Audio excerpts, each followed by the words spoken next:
Vous avez accès à des titres de manga en streaming. Vous pouvez les lire soit sur le site, soit dans l'application. L'accès est illimité. À partir de notre site Médiathèque numérique de la Loire, il faut aller dans Livres et cliquer sur Manga.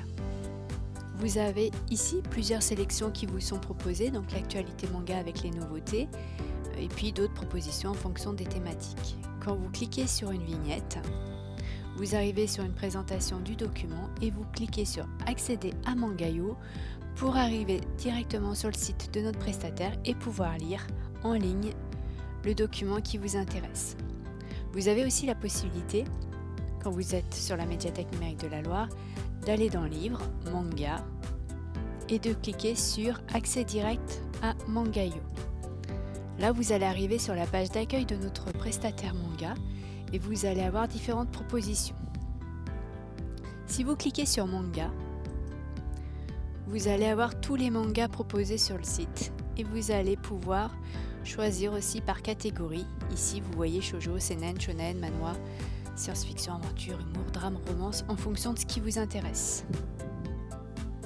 Vous avez aussi la possibilité de trier directement par popularité ou les dernières sorties, par exemple, pour avoir les différentes propositions faites par le site. Vous avez aussi une possibilité de créer une liste de mangas à lire. Pour cela, quand vous passez la souris sur l'image du manga, vous voyez, vous avez un petit bouton et quand vous cliquez dessus, celui-ci en fait permet de rajouter le manga que vous avez vu dans votre liste, que vous retrouvez en haut à droite, ma liste, où là vous allez retrouver les mangas que vous avez mis. Quand on clique sur le logo du Mangayo, on retourne sur la page d'accueil.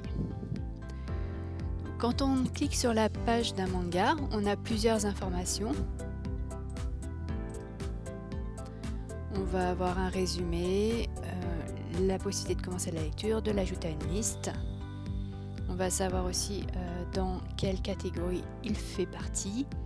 Et on a les différents chapitres et on va pouvoir lire chapitre après chapitre. Et les différents tomes aussi qui sont présents. Donc la navigation se fait bien par tome et par chapitre. On a dans les informations, en plus du genre et du résumé, quand c'est indiqué, on a aussi pour l'âge recommandé en fonction du manga. On sait aussi si la série est complète quand c'est le cas.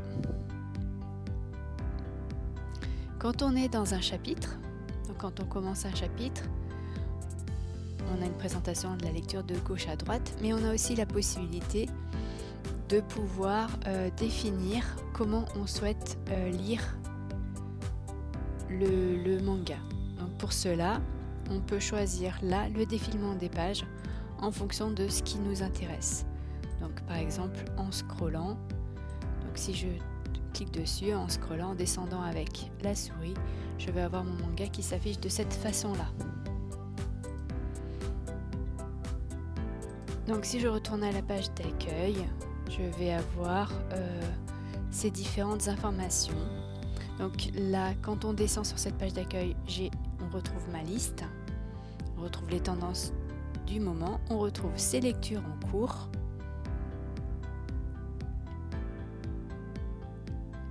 Et on voit les différentes sélections faites par le site. En bas de page, vous avez quelques recommandations de sélection en page d'accueil. Pour l'application, il faut télécharger l'application Mangayo sur le Google Play ou sur l'App Store. Vous connectez à la MNL, la médiathèque numérique de la Loire, à partir de votre appareil mobile, smartphone ou tablette. Vous cliquez sur Accès direct à Mangayo et si votre navigateur l'autorise, vous serez redirigé vers l'application en allant dans Mon compte, utiliser l'application. Vous n'avez aucun abonnement à payer, c'est bien une application qui est gratuite.